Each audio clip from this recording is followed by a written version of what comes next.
And welcome, everybody, to another amazing episode of the Andrew Cooperrider Show. Of course, I'm your host, Andrew Cooperrider. And for those of you watching on video, you'll see I'm not alone.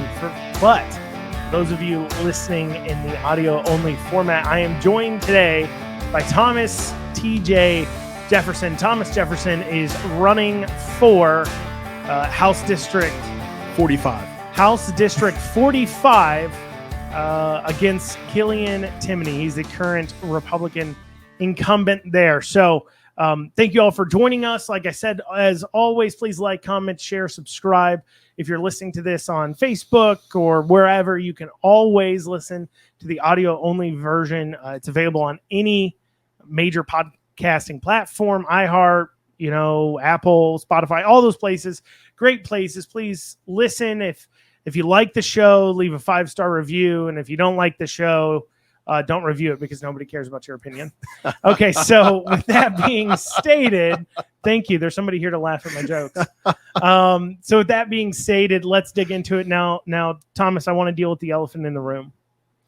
Your name is Thomas Jefferson. Some could say that is a blessing for somebody that has decided to get into politics. How'd you end up with such a monumentous name? Well, Andrew, thank you for having me, number one. But my great grandfather went ahead and did a family tree and found out that we had a relationship to Thomas Jefferson. So they decided to go ahead and start the family name up again. And I'm the fourth. Now it stops with me because I have two wonderful daughters, Stacy and Sarah, but obviously they can't, forward the family name anymore. No. Women can have. Oh, that's right. I'm sorry about that. Yeah. But my wife went ahead because she's big into genealogy, and she went ahead and traced it back as well. And it's through Thomas Jefferson's uncle, how we are related to him. Okay. So it's kind of neat. So you are related. Yes. That is your given name, Thomas Jefferson the Fourth? The fourth, Thomas Harper Jefferson the Fourth. Yes. Look at that. Okay, because there's a politician that always runs against Thomas Massey, who legally changed his name to George Focking Washington. Now, over the years, I was in the car business for 38 years. And over the years, I sold 3 or 4 cars to George Washington. Really nice guy, about 6'5" black guy. And just great guy. Right. He and I became good friends, and over the years he would never go anywhere else other than just talk to me, and we do business. So your background's cars. You're in cars for a long time. That is correct. I moved here from when I was 19 years old, and just 5 years ago, of course, that. Yeah. Okay. Yeah, sure. I'll believe that. No. Yeah. Anyway, I started selling cars, and I've had every position in the car business, from selling to general manager, finance, and everything, for 38 years. And I retired about 2.5 years ago. DJ, I sold cars for a short little bit. Sold cars for like 3 months. I averaged in my first 3 months selling like 15, 16 cars a month, which I'm told is pretty good. It's great. That's top salesman. I was the top salesman, yeah, but I quit. And I quit because I hated car sales managers. And what I realized is that some of the bad stuff about buying a car was that the car sales manager was always breathing down the back of the salesman. I remember once I was penciling my second deal of the day, and my car sales manager yelled at me for not walking fast enough. So the next day I quit. What kind of manager were you? What I pride myself in, every store that I became a manager at, I was in sales for 3.5 years, and then I became in management after that. The turnover was very, very little. The reason why is I would never, ever mistreat the people. I thought about what they asked me to do as a salesman. I up into including getting their dry cleaning when I wasn't with a customer. Yeah. That sounds about right. Yeah. Horrible. Go ahead, I need my dry cleaning picked up, down the road. I'm not going to do that. But also, presenting an offer from a customer, and if it wasn't presented in the correct fashion, I would have the manager cuss me. Yeah, been there. Yeah, that's what happened. Yeah, cuss me and rip up the paper and say, present it correctly. I always vowed whenever I became a manager that would not be the culture there. So that's good to hear. So car sales for some time, sales is a high turnover industry. So I ask, with your experience that you have from the car sales, workforce participation rate, one of the biggest problems we have in Kentucky right now is that, we have an abysmal around 55% workforce participation. From your experience managing, especially in what is traditionally a high turnover environment, what do you think we need to do to fix that? Well, problem? Workforce participation, it comes down to people wanting to work. I mean, and being in sales, period. It doesn't matter if it's cars, furniture, it doesn't matter. There's a lot of hours there. And unfortunately, there's a lot of people that don't want to work a lot of hours. So we need to change that culture and encourage them to say, listen, if you want a better life, if you want to have a better life than your family, your mom and dad and stuff like that, you need to go ahead and work harder, or just doggone give up. And I hate to say that, but a lot of them are giving up right now. They just say, I'd rather live in my mom and dad's basement and collect government subsidies and work part-time on the gig industry and make 20 grand a year and be done with it. Talked about this on the podcast last couple of days at some point about twofold. One is that it is a different world as far as the expense of thriving. Cars, for an example, let's go to cars. Cars are more expensive now than they were, even proportional to inflation. But at the same time, the average new car has a lot more features and qualities that cars didn't have 20, 30, 40 years ago. And so obviously, that plays into part of what it costs. And so the cost of thriving is so much more than it used to be because of the level of luxury we have available to us. And because of that, as well as feeling like you can't succeed, the younger generations, to your point, they give up and they don't even try. How do we paint that picture to them that they can succeed? Andrew, I think the definition of thriving has altered right now. When Denise and I Denise is my bride of 37 years. I love her. She's the best thing in the world to me. But the thing is, when we got married, thriving meant we can afford a very, very entry-level house and pay our bills. And she was working full-time as an accountant, and she was working for Long John Silver's over there on Harrodsburg Road.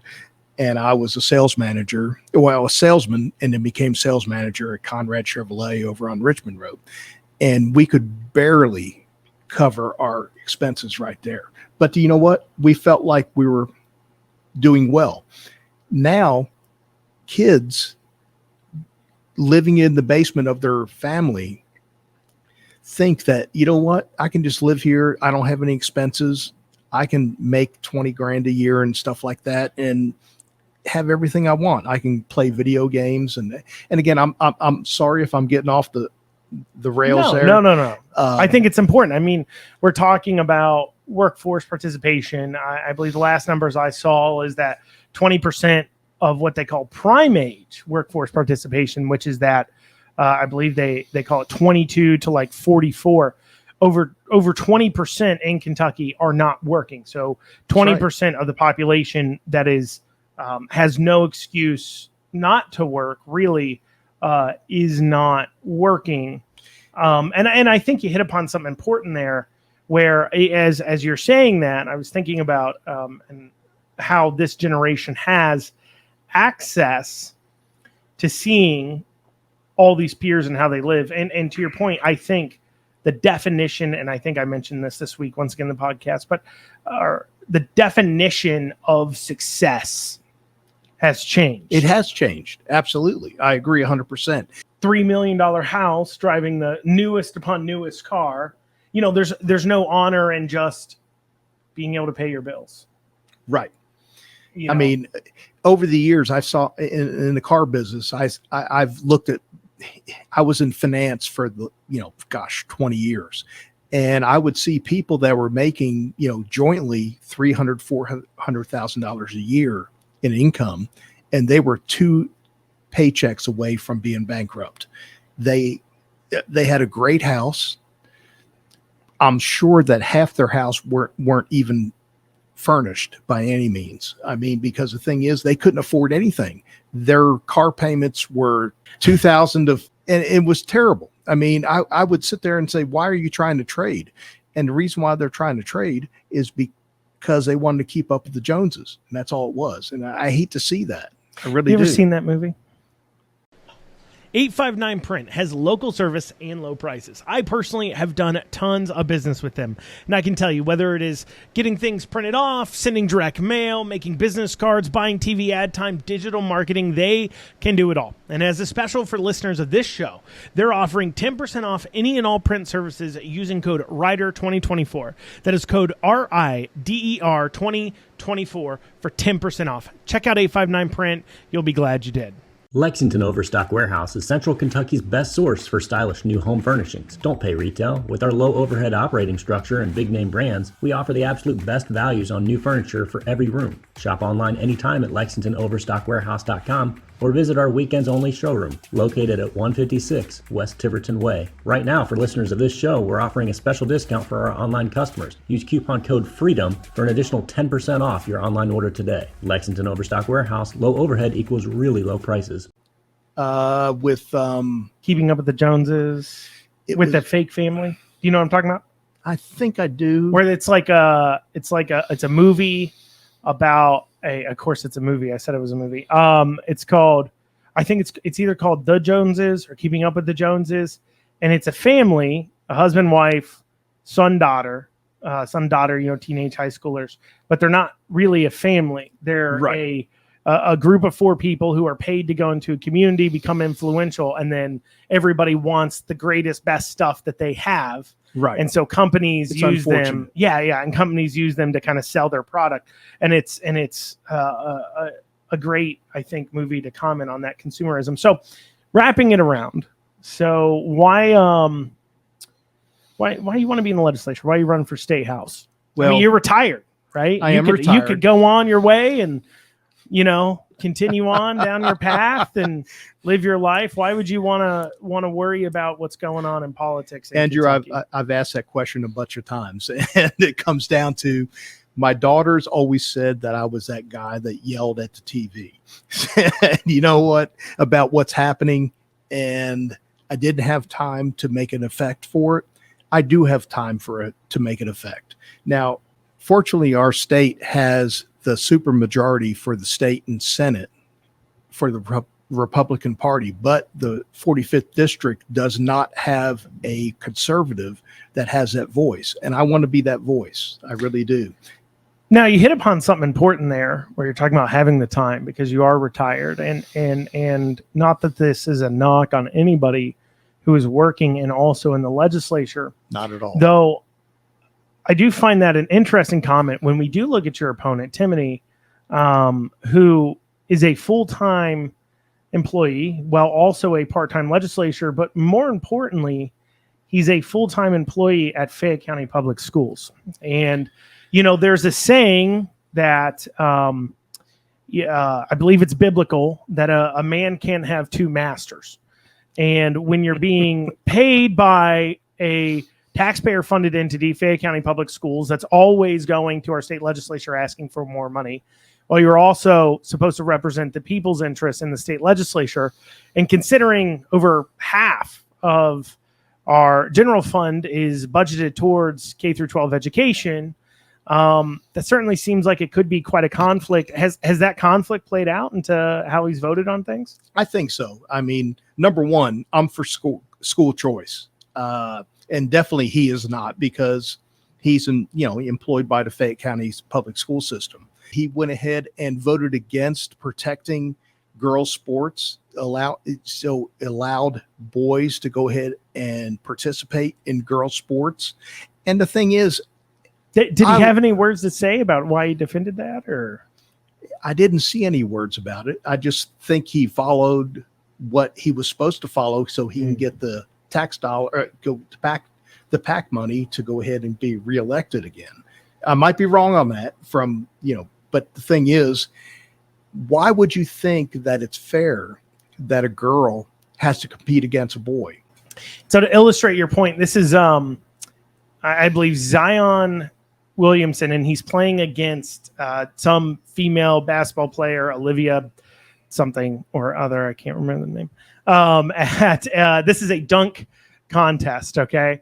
I'm just going to play the first bit for you, and then we can talk about it. Okay. These are, I believe they're pros. Okay. Thumbs up. Let's listen to the crowd.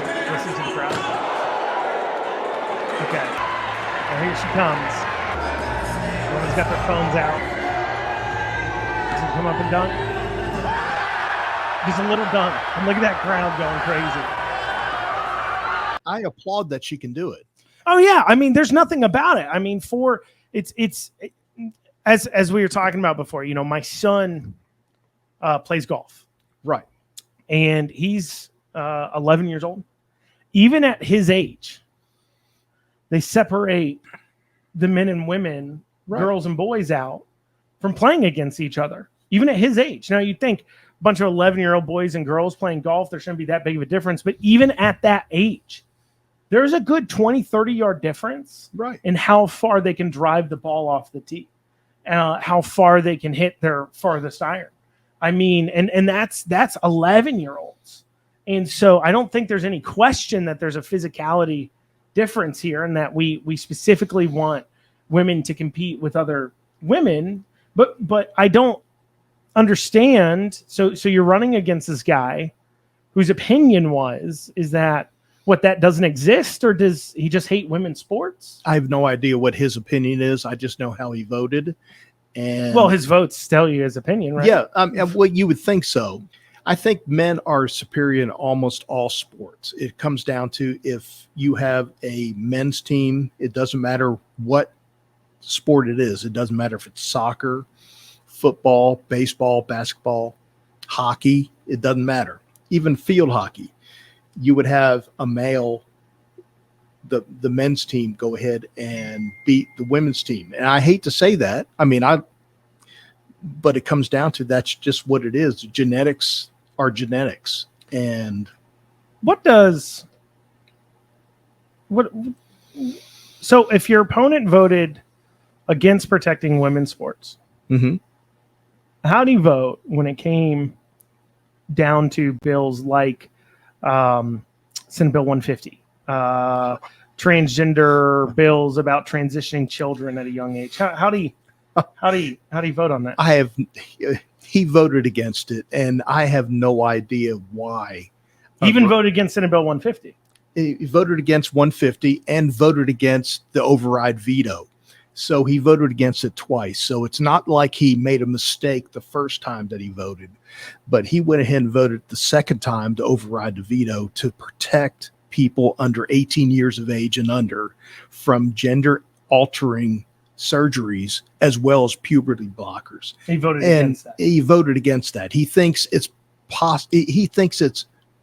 absolutely okay for a person who can't get a tattoo because they're under 18, but they have the wisdom to go ahead and say, you know what, I need to have a surgery that takes away my breasts or whatever it is, or go ahead and accept chemicals that will go ahead and inhibit my advancement in puberty. We got Timoney. He voted.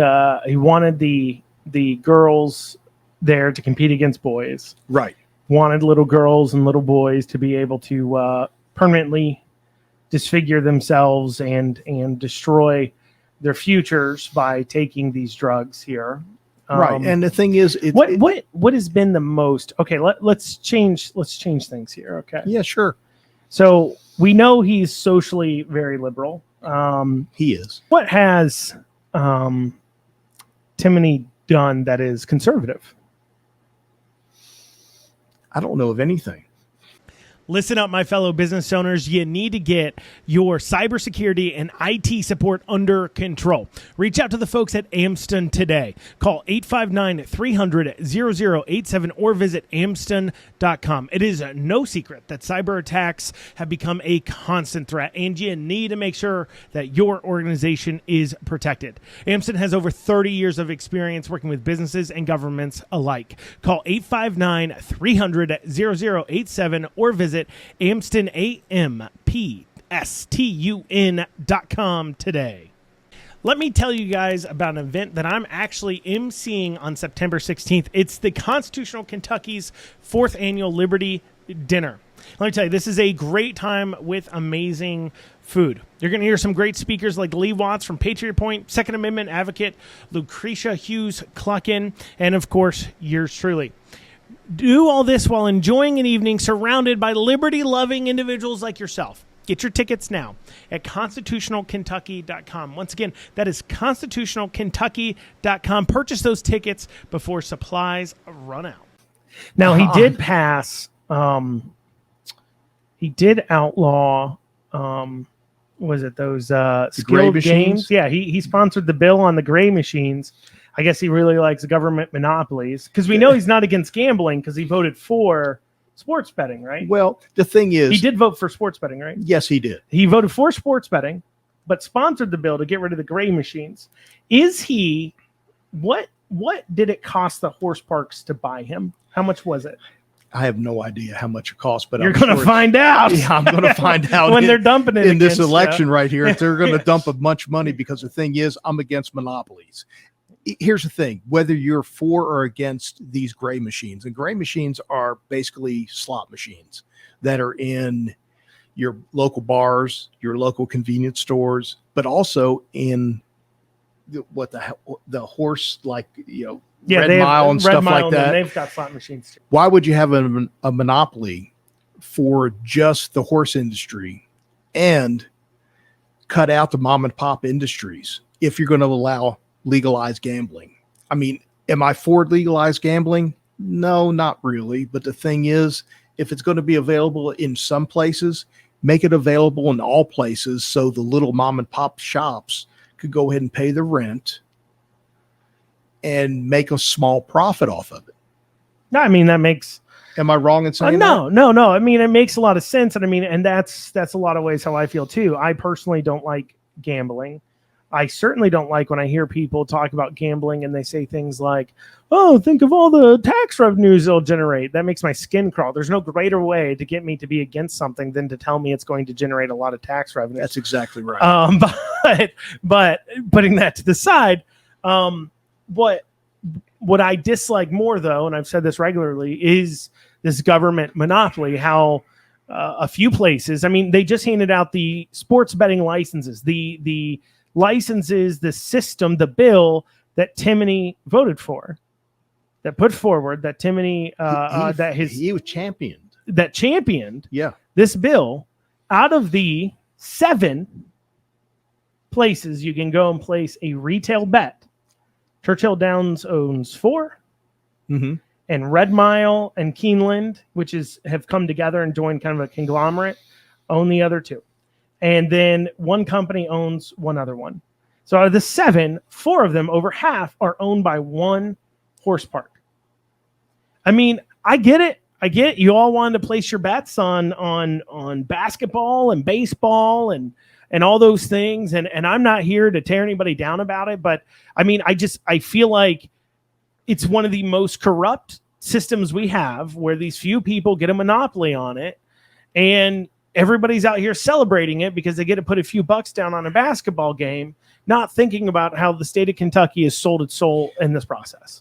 And the thing, that's where it ties into the gray machines. I mean, off-site betting. I agree 100%. Why would it be tied into the horse industry? And they're saying that they have the administration and things like that. No. They have the administration. They're the only ones because they have a monopoly on it. That's exactly right. I mean, it just allow the average mom and pop shop go ahead and make money off of it. And I am 100% for small business. And that's not what Timoney wants. That's not how he's paid. Right. I hate to say paid. That's not how he has got contributions. No. I mean, there's no. I mean, when it comes down to it, there's no greater good argument for. I just continuing.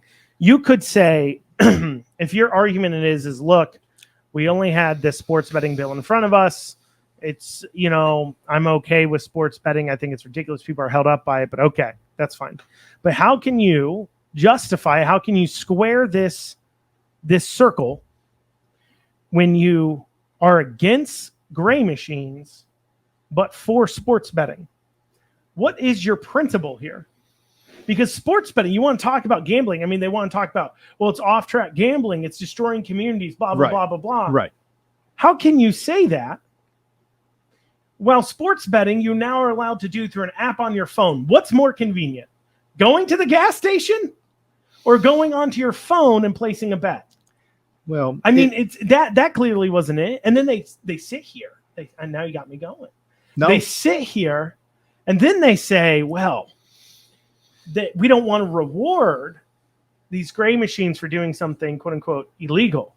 First off, the gray machines were not illegal at all. That's why I had to pass a law. Second, that's why it's called a gray machine. That's why it's called right gray. There. But you want to talk about illegal? You want to cross that road? Then let's cross that road. HHR was illegal, ruled on by the state Supreme Court that it was illegal. They knew it was illegal. They did it anyways. They did it for several years. The state Supreme Court finally put the smackdown on and said, no, you can't be doing this. It is clearly against the law. And then the legislature had to pass a law and legalize it.